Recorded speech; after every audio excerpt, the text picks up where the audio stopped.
This is LBC with Ian Collins. Leading Britain's conversation, 0345 6060 973. Liam Weybridge says, with reference to surveillance, on the phones with that in a second, you may be aware, I hope you're aware, today is World Mental Health Day.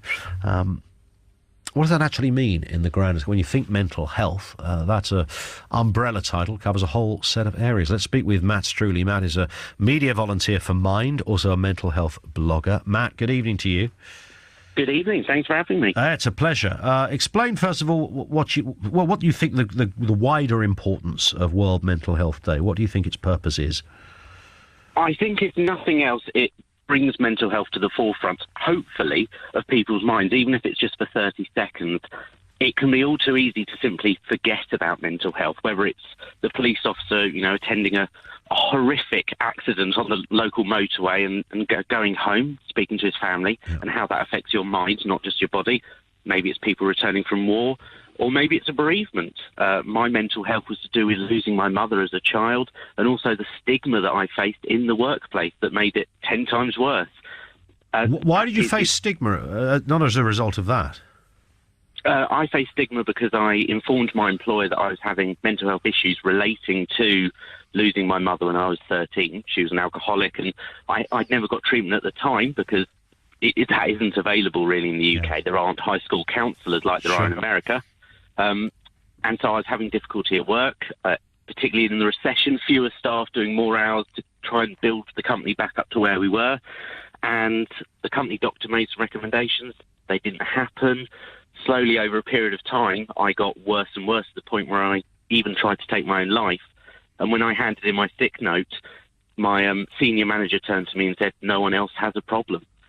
So, wow. and that sort of echoed. There's an article on the BBC today where a woman with an eating disorder handed in her sick note, and she was told to cheer up. So it's not just a term.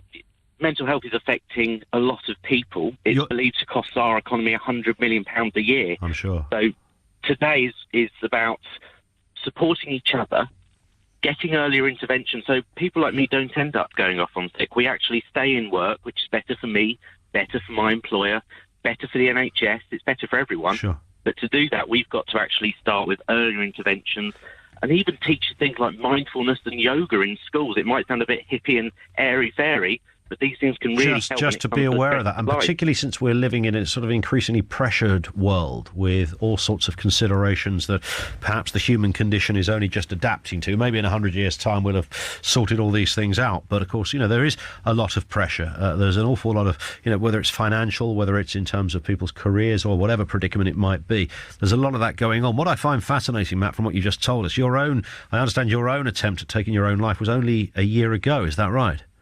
That's right, yeah. So it was June last year, yeah. And the reason I mention that is because you'd have thought, here we are, 2000, I thought anything post about 2005, stories such as your own wouldn't be happening anymore, that people were more than aware of mental health issues. I've done phone-ins on it, and you'd think by now companies in particular, who are normally scared witless of falling foul of general health and safety and other considerations to do with the welfare of their employees, would be fully aware of this. But clearly, they're not.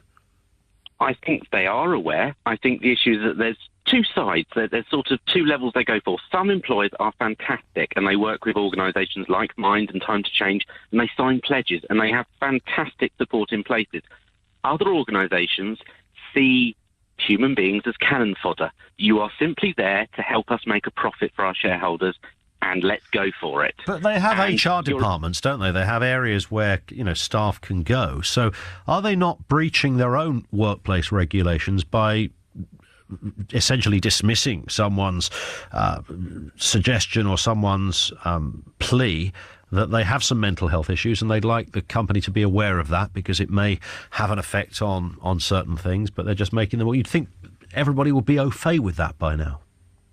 It's what you're saying is exactly right and exactly how I feel. When I approached my HR company for help, it was, we're one big family and I'm looking for help. And at face value, that's what it was. But actually, it was, you can't work from home, even though the company doctor says you should. That's going to be too expensive. Wow. And that's the avenue it went down, because it was cheaper in the end Yeah. to pay me off before we got to a tribunal. I can't even actually name the company or the industry I worked in because of a gagging order. I signed an agreement. So that's the situation. But it's a well-known company, is it, Matt? It's a well-known company, and I guarantee you will own some of their products in your house. You see, that's even more extraordinary, because you tend to think that those, the big boys, as it were, have got all of this sort of stuff covered by now, but clearly they haven't. And they might, on paper, say that they are understanding of issues about mental health, but obviously, in your experience, they certainly aren't. So Mental Health Day is perhaps a good chance, and conversations such as this, for people to just tap into that awareness, I guess, Matt. It's for tapping into that. It's about supporting each other. It's about just some key statistics. I mean, suicide is the biggest killer of men in our country, and that's quite shocking and worrying when we have cancer, and we all think that cancer is a big scary thing. But if men are more willing to kill themselves than to face the world we live in today, there's something wrong with the world we live in today. A lot of money is being pumped in that direction, but even today, I saw on Twitter, Morrison's were under fire because they had asylum decorations up for Halloween. Well, I'm not going to come forward to talk about the fact I'm tired or I'm feeling drained, whether it's work or my love life or whatever it is. I'm not going to come forward and ask for help when the public persona is I'm going to be locked away in an asylum, some horror film, which isn't the case. You go to GP, you get referrals. In my case, I saw someone within 6 months of my treatment, but I know in other parts of the UK people are waiting 18 months, and that's because they're not trying to kill themselves. They're not a high enough priority.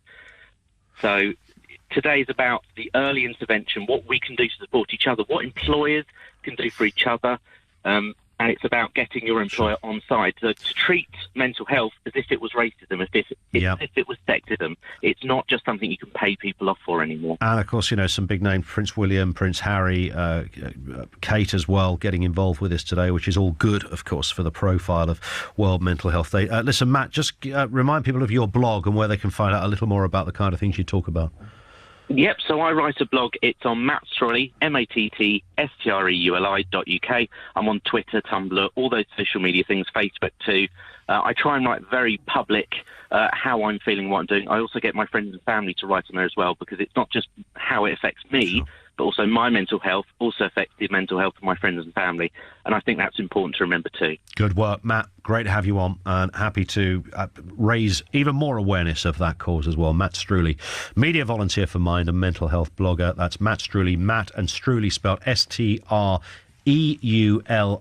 Look him up on any of those kind of social media areas and you'll find out the kind of stuff he writes about. 0345 6060 973. Let me quickly go to Sally, who's over here in Solihull. Sally, this is reference the invasion of our privacy from our governments. Do you believe that if you've got nothing to hide, you've nothing to fear? Good evening. Well, no, I think that's rubbish. Can I just say what a really interesting interview that was, though, with Mike? But I do just feel that we have to warn people